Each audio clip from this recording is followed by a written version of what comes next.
Hello everyone, this is part 26 of What If Naruto Passed the Genin test, and I hope you guys enjoy this video and to like, to subscribe, to share, and check out the playlist, to see more comment down below. Now let's start the intro. They call me a god. They call me a god. They call me a god. Join my membership, the perks are great. It's in the description. Be sure to like and subscribe, it gives me more motivation. Enjoy. And how would you like to pay for all of this? Asked the bald man in the tattered three-piece suit, a lithe grin on his face. What kind of transaction would you prefer? Naruto responded. Well, that depends on exactly what we decide on for the final price, the man countered. The ninja and the real estate agent had been swashbuckling back and forth all afternoon over price, homeowners' insurance rates, and property taxes. In fact, they'd been debating fiscal matters longer than the tour of the house on the edge of the city had lasted. The bald agent had spent all of 30 minutes, from 12:30 to 1 in the afternoon, showing Naruto the interior of the house before the blonde decided he was ready to buy, but ever since then the two had been haggling out the fine details, and it was now almost 6 o'clock. All in all, it was a comfortable, albeit small, house for one person, maybe two. It had only one story above ground, but the basement was finished and nearly as large as the first floor. The house had a total of 6 rooms, a kitchen and dining-out living room on the ground level, along with a public bathroom, and in the basement were a small living room, another bathroom, and what was likely to become Naruto's bedroom. Well, to be perfectly honest, said the real estate agent, tapping his fingers on the table in annoyance, if I had my choice I'd like you to pay in cash. I don't mean to be cliché, but coin, not credit, makes the world go round. Naruto didn't miss the little glint in the man's eye the second cold hard money was involved. You really shouldn't be so greedy, said the ninja as he slowly pulled a black leather wallet out of his Anbu jacket's pockets, and opened it up just enough for the agent to see numerous, very large bills within its folds. Business is business, said the agent, looking Naruto square in the eye. I may come across as a little avaricious at times, but I can assure you that I do my business well. No one who buys one of my houses is ever dissatisfied with what they get for the money. It's only common sense that if I gouged my customers, they'd spread stories about me and I wouldn't be in business very long. I'll have to take your word on that, I suppose, said Naruto calmly as he withdrew another cloth pouch from the confines of his clothes. This one jingled. But like you said, business is business, so let's cut the fat and get down to it. Yes, of course, said the elderly man, the light from the sun shining in the kitchen window and reflecting off the mahogany dome of his skull like a well-polished mirror. Earlier we were discussing the houses in the surrounding area and how they were going for between 12 and 15,000, so now if I may be so bold as to offer an asking price, 12,000. I'll offer you the low end of the range, seeing as how you work for Konoha and I'm a bit of a patriot. 9. Naruto counted without hesitation. If the house were fully stocked I might be willing to pay 10. That's a real miser's bargain, scoffed the swarthy agent. I think you're forgetting who's holding the house as a bargaining chip. Shouldn't a ninja know that? I know, Naruto thought to himself, inwardly enjoying the minor contest. What if I refused to go any higher than 10,500? Then I would refuse to go any lower than 11,000, smiled the agent. Naruto sat back in the cheap pine chair, feigning frustration. Is a mere 500 really worth losing a sale? Asked the ninja. I could ask you the same, retorted the real estate agent. Is a piddling 500 really worth losing a good quality home? I can be stubborn, said Naruto. The agent rolled his wrists, popping the joints, and went on to crack his knuckles. Obviously, but an idea just struck me, his grin widened just a little. If you'd be willing to pay 11, not only will I personally fill out all the mundane paperwork that would otherwise fall to you, but I'll also ensure that any repair or aesthetic work that you want done, within reason of course, will be done for half price. Naruto mulled the offer in his head for a few moments, trying to look like he wasn't sure if it would really be worth it. In all reality, he'd already made up his mind to pay the asking price. It wouldn't really dent his fortunes, but if Naruto had learned anything from Jiraiya over the past 3 years, it was how not to handle money, and he wanted to see if the agent would come down a little more. Neither spoke for a minute, and Naruto decided this was the best deal he was going to get. He pulled the mouth of the coin bag open and emptied the contents, no less than 30 gold coins, onto the table. As the agent watched every move of Naruto's fingers, the ninja slowly counted out the cost and set the coins in a neat little stack, then pulled a few bills out of his wallet and laid them next to the valuable coins. All yours, said Naruto, sitting back from the money. A pleasure doing business with you, said the agent as he reached out and pulled the money towards the edge of the table. I'll have the paperwork filled out by this time tomorrow. I'll need you to stop by my office at some point and verify that everything is correct, but for now, enjoy your new house. The agent pulled a manila envelope from the confines of his old suit and handed it to Naruto with a grin. The title and deed, he said. I had a feeling when I saw you that you'd be the one I was going to sell this house to. Thank you, said Naruto, taking the envelope as the agent scooped up the money and pocketed the cash, but like I said earlier, I've been out of town for quite some time and the layout of the place has changed a little. Can you direct me to a store that sells furniture and basic house supplies? The agent thought for a moment as he stood up. I'd have to point you to the market on 5th Street, down not far from the bakery. You're on Stone Street now, so just head west until you hit 5th and turn right from there. You can't miss the market, he said, scratching his beard. They're not expensive at all, but you get good quality merchandise. What all are you looking for? Just the essentials, said Naruto, getting to his feet, a bed, a refrigerator, some cabinets and a bookshelf or two. Just some stuff that will turn an empty house into a habitable place, but nothing fancy. Definitely the market on 5th then. But if you'll excuse me now, I've got to finalize the sale. The agent turned around and began to hobble out towards the front door, which was easily visible from the kitchen, but stopped short as he put his hand on the knob as if something had just struck him. How do you feel about neighbors? Asked the elderly man without turning away from the door. I don't really care one way or the other, answered Naruto as he opened the manila envelope and peeked in to ensure that the title and deed were actually there. They were. All right, said the agent as he pulled on the brass handle and let in the flood of evening sunlight from the westward-facing door. That's good because you aren't likely to have many, if any, for quite some time. Why would that be? Naruto asked, looking up from the papers. There aren't enough people coming into the city, said the old man. Ever since a few months back, all of the immigrants coming to Konoha, who we built all of this housing for, have just stopped coming. I don't know what the problem is, but lots of houses are just sitting empty. Tragic, mumbled Naruto, not too concerned with the housing market, then began a little louder. Well, if there were anything I could do, I'd offer my help, but unfortunately, that's not my business. I wouldn't ask it of you, said the old man, stepping outside, but I really do need to be on my way. Stop by my office tomorrow at about this time for the finalized papers. Goodbye. See you then, said Naruto, but the door had already shut behind the agent. The blonde ninja turned the manila envelope up on its top and gave it a quick shake. A small silver key fell out onto his hand and he put the envelope away into his trousers pocket. Naruto weighed the large old-style key in his hand, wanting to become familiar with its weight, about 1/4 pound, before he slipped it into a concealed pocket on the underside of his sleeve. Now, he said, turning to scan the near barren state of the first floor, and seeing that the only furniture in the house was a table in the kitchen and 2 pine chairs. It wasn't going to take a whole lot to make the house livable, just a few rudiments and a stackable washing machine, but he was also wanting it to be somewhere someone could be moderately comfortable. Where to begin? He walked out of the kitchen and turned the corner to go downstairs, then walked into the private bathroom. He pulled open the Titan wash closet doors and nodded with approval. The construction crew, as they often do in new housing development, had left a small stash of cleaning supplies. It wasn't much at all, just a mop, bucket and broom, but it was enough.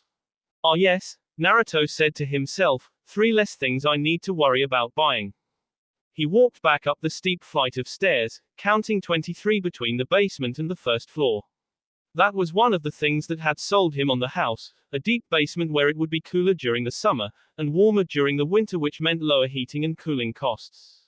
Of course, the real estate agent had mentioned that during the tour, but Naruto had already known about the benefits of using the ground as insulation. Casually he reached the top, walked to the front door, and left the house. Naruto removed the key from his sleeve and locked the door securely, both of the bolts, and slipped the key back into its hiding place. It was now about 6:20, and the sun was beginning to descend in the sky. There was still plenty of light for Naruto to see that his street was nearly empty. The blonde ninja had purchased a house built right up against the eastern wall of the city, on a street of houses that were identical on both sides, producing a very uniform, very sterile appearance. On Naruto's side, however, there was the reddish sand-colored wall to contrast the white walls of the houses.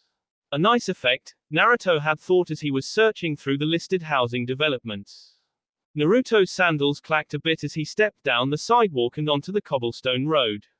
This neighborhood, or lack thereof, had a very different feel than the one he had known during his earlier years at the academy.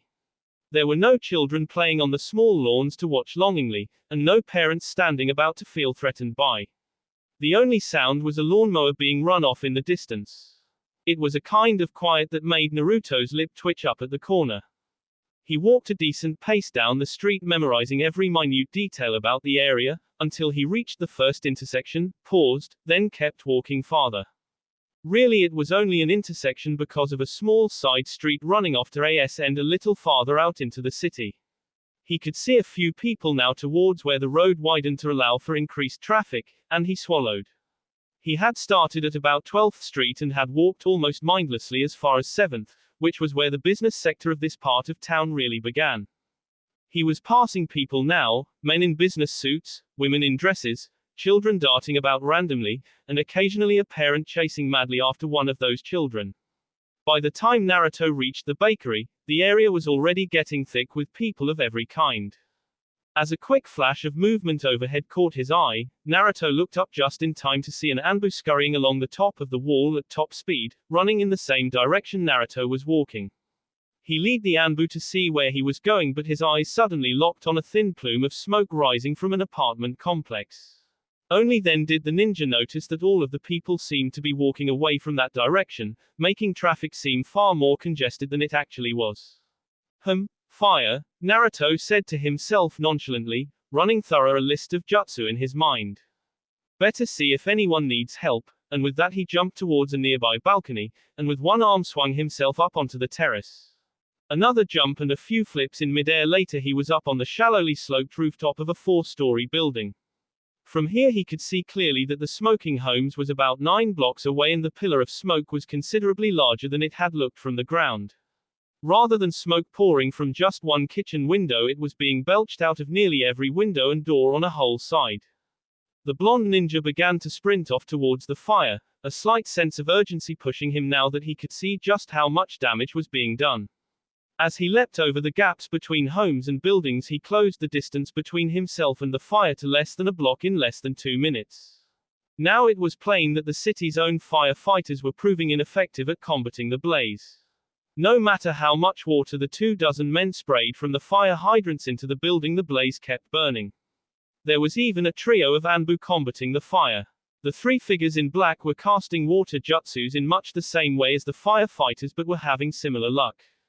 Naruto jumped down amidst the chaos of the quarantine city block, and immediately found the fire chief. He approached the large man in the yellow, fire retardant suit who was barking out orders to all of the lesser firefighters. Anything a ninja can do to help, Naruto shouted over the blaze, wanting to get right to it. The fire chief whirled around to see who had addressed him, and glared at Naruto. Obviously the burly man was not having a good day. His lips were split and bleeding from the intense dry heat, and his face had been darkened by the suit of the work. His dark eyes though were not angry, they were more pensive and focused. Not unless you can fix the goddamn gas main, yelled the chief, pointing towards the building. The bastard broke on us when we tried to shut off the natural gas. That wouldn't have been so bad if it had broken in the off position, but it broke open. And now the fire is acting like a pump, pulling the gas out of the line and fueling itself. Naruto guessed. Exactly, shouted the chief. We're lucky it hasn't exploded yet, but there's no guarantee it won't. And until the main is shut down, there's nothing we can do except try to contain this mess and hope the building doesn't collapse or blow up on us. The chief and Naruto both had to duck and shield themselves as a pillar of fire exploded out of one of the windows and roared by them like a freight train. Goddamn, growled the chief, recovering and shouting for one of the firemen to cover that window more thoroughly. Where's the gas main? asked Naruto. In the Thing basement, the chief yelled back. The stairs are actually just on the other side of that window there. The chief shifted to draw Naruto's attention to a large, broken-out window not far from where the Anbu were working. A pang of disgust rolled through Naruto. Who the hell put it there, and why can't you just shut off the gas to this whole block? Don't know who put it there, responded the chief, but the reason I can't shut down the block is because the main in the basement is the main for the block.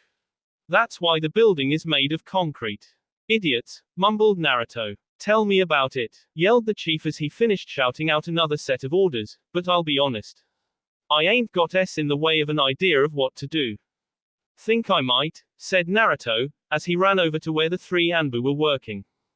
The one in the bird mask was performing a water jutsu to whip up a good spray, while a second in a hair mask was conjuring up a cloud of dirt that he was throwing into the stream of water, creating a muddy flow that the third, the one in a bear mask who was not 10 feet from the building, was directing through the windows.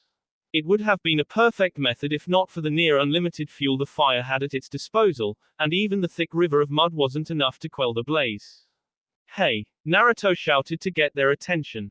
Bird looked towards him and seed his head off to one side as if to ask what he wanted. I think I know what to do, but I need your help. Bird stopped his jutsu, immediately drawing the other two to look on and see what was happening.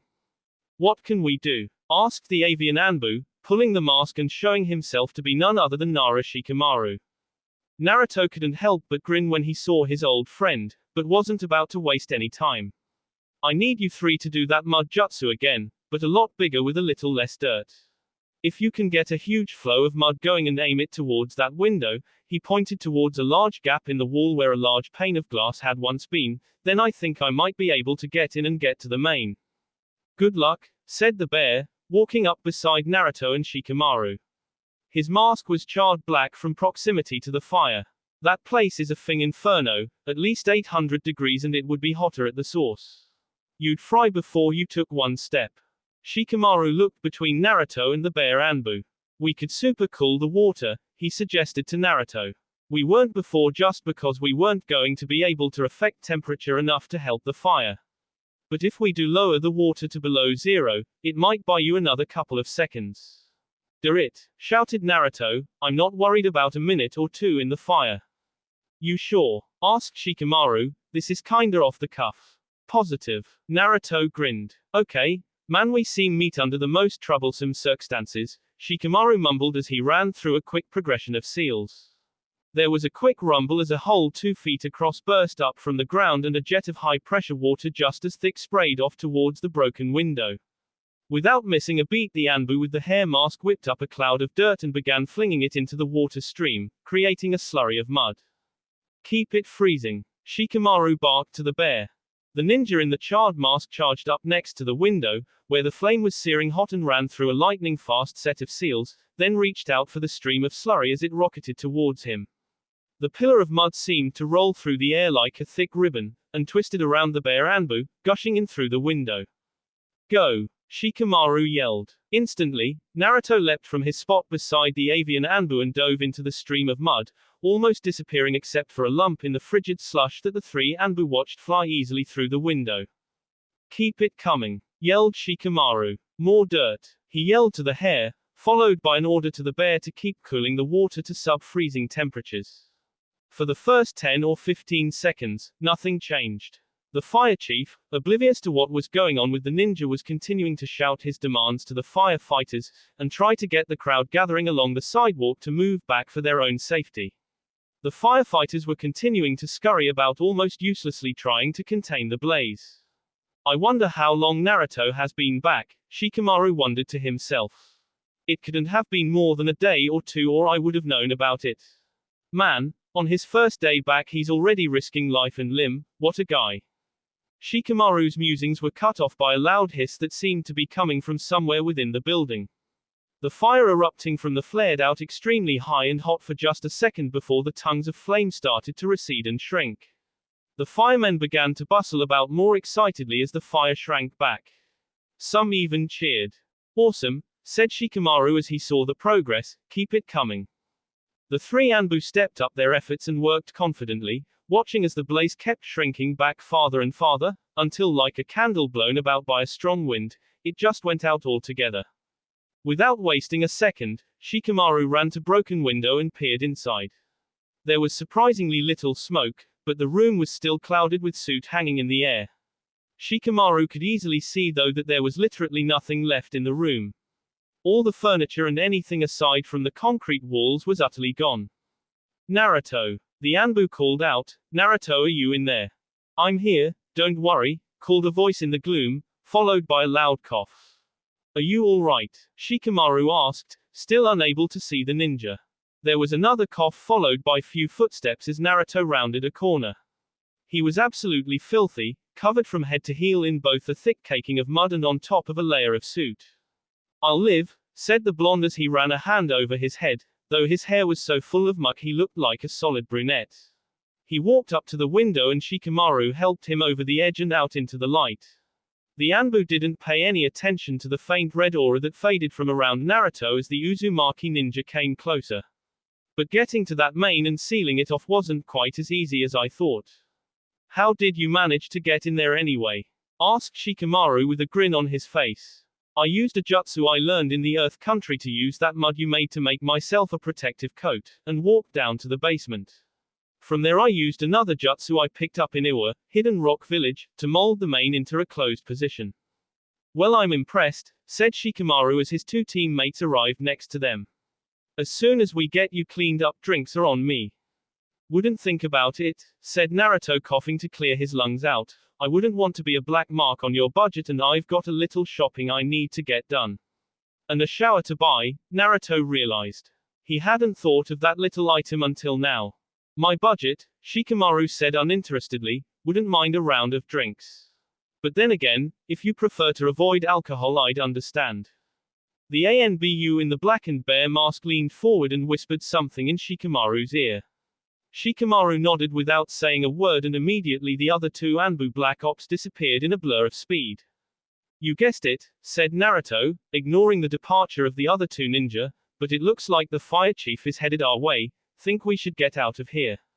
Shikamaru glanced over his shoulder at the big burly guy in the fire retardant suit who was making his way towards them.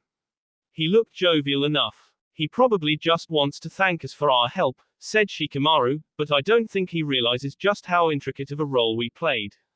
Naruto shrugged, but before he could say anything the fire chief caught up to them. "Howdy, gentlemen," bellowed the chief, a huge grin on his face. "I think we owe you two and your friends a huge debt of gratitude. I saw you fly into the building and thought you were crazy, but whatever you did it worked and the fire department owes you big time." "Don't worry about it," said Shikamaru. "It's part of being a ninja, helping to protect the village however we can," said Naruto.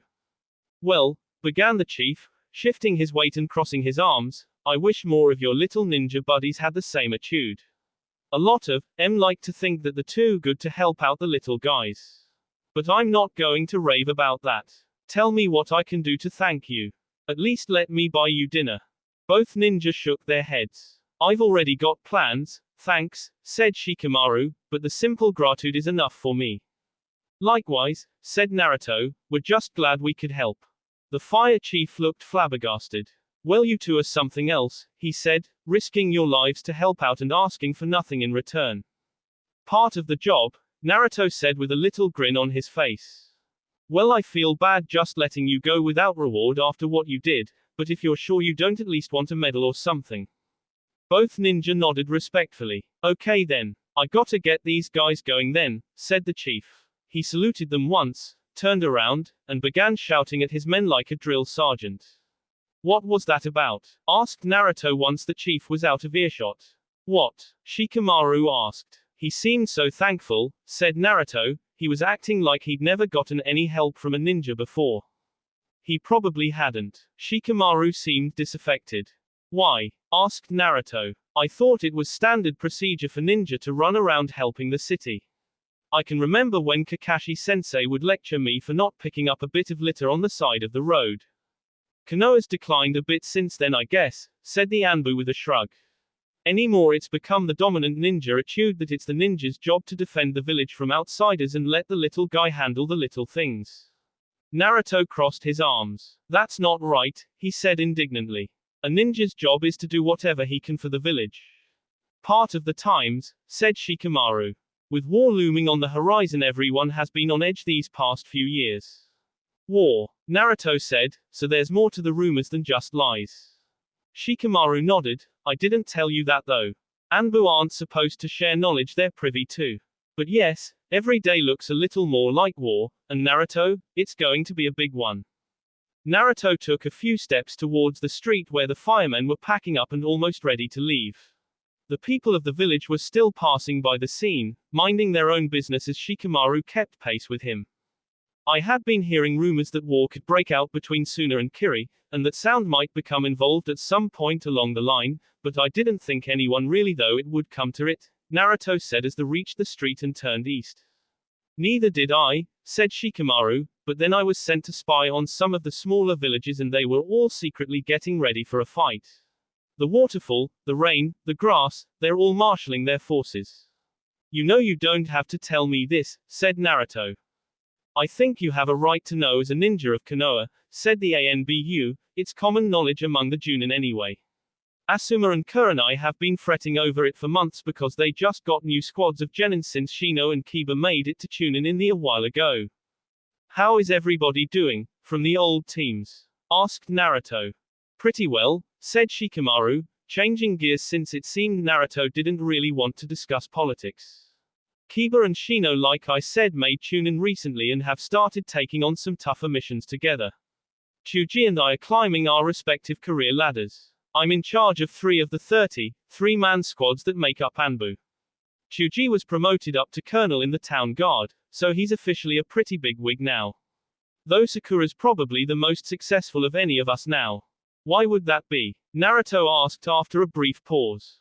You are a little behind the times, said Shikamaru as he and Naruto turned onto 5th Street. She's been Tsunade-sama's personal aide and apprentice for going on 3 years now. She's rich, extremely well trained and rumor has it, single. Scratch that actually, the Anbu grinned, extremely wealthy, probably the best kunoichi in Konoha excepting Tsunade, and very single. Is she just not interested in men? Asked Naruto. Not that I've ever seen. Granted, there have been dozens of people over the past few years who've tried to get in with her, but she's sent them all away with their tails between their legs. So she's cold then, mused Naruto as he and Shikamaru neared what looked to be a market. Only if you try to date her, said Shikamaru. Where are we going anyway? No offense, but you don't look quite ready to go out to dinner. Naruto looked himself over. His black combat suit was still completely brown and flaking from the mud out of dirt caking him. His hair was almost as bad as his suit, and he was leaving a train of dust out of muddy footsteps wherever he went. Ironically, I was going to go house shopping, said Naruto. And the items at the top of my list are a stackable washer and dryer, and a shower. Just bought a house? Asked Shikamaru. I've been the owner for about 2 hours, said the ninja. Well, congratulations, muttered the Anbu. This is the place for you then, 5th Street Market. And I've never been much for shopping, so if you don't mind, I'm going to head off now. I need to file a report on the fire so I can get paid for the work. By all means, said Naruto, I'm not going to be offended. Thanks, I'll make sure you get a top review in it, said Shikamaru turning around and walking off with one last wave over his shoulder. Now, said Naruto as he watched Shikamaru disappear into the crowd that filled the market, where can I find a shower to deliver on demand? Naruto walked through the market, which was laid out much like a bazaar from the east.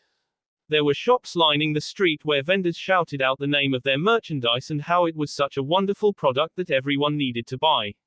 Spaced periodically between the street shops were traditional store buildings with glass fronts to proudly display the produce for sale. As he went on, Naruto noticed more and more of the buildings and fewer of the street vendors with their stands. The storefronts were also displaying more practical goods such as furniture and clothes, so he figured he must be going in the right direction. Excuse me, said the ninja, reaching out and tapping an elderly woman on the shoulder to get her attention. The woman turned around and looked like she stifled a laugh when she saw Naruto and how dirty he was. What can I do for you, young man? She asked good-naturedly. Need a laundromat? Close, said Naruto, Can you point me towards a store that sells bathroom fixtures like showers and tubs? The old woman laughed a little but composed herself quickly. Right that way, she said with a smile. Just take that side street down there, the one marked Lane, and it will lead you right past Super Plumbing Plus. They're a good store. Thank you, said Naruto just before he jogged to get to the right side of the street. The crowd was getting thicker now, perhaps because of the rush hour shoppers, and Naruto was finding it hard to move at any acceptable speed without bumping into or jostling some innocent bystander. It didn't help that the simple merchant stands were gone, replaced by a solid wall of storefronts to his right. The blonde ninja found it easiest if he kept to hugging the wall to his right since few people walked so close to the fronts of the buildings, and for a while it did make for faster going, or at least until Naruto came to within a few seconds of turning onto Lane. There the people were as thick as flies and it made it extremely hard to maneuver. Forget this, Naruto muttered as he muscled past a man in a business suit and forced his way around the blind corner. I'll just have to. Naruto ran solidly into someone as he turned the corner. Both gasped at the sudden impact, and the one with whom Naruto connected muttered an expletive in a woman's voice as she hit the ground. Naruto was too caught off guard to make any kind of effort to catch himself, and a collection of various groceries spilled out over the sidewalk as the woman dropped the brown paper bag she'd had in one hand. Why don't you watch the hell where you're going? Shouted the woman angrily. Naruto had fallen backwards onto his hands and hindquarters but managed to reach out and catch one red apple by reflex before it struck the ground. Sorry, he said. I was in a hurry and I'll pay for this. Damn straight you will, said the woman, standing up and dusting off her red dress. I have half a mind to beat the living, Naruto. She suddenly stuttered, any anger in her voice gone as abruptly as it had come on. The blonde looked up. The woman in front of him stood about an average height, wearing a form-fitting red dress. Her distinctly pink hair was done up in a bun with shiny senbon throwing needles, and there was nothing short of shock and surprise in her emerald eyes. Naruto, is that really you? She asked, her voice quavering. Sakura, he asked in response. That will be all for this video. Be sure to like, subscribe, share, and comment down below for more videos. Goodbye.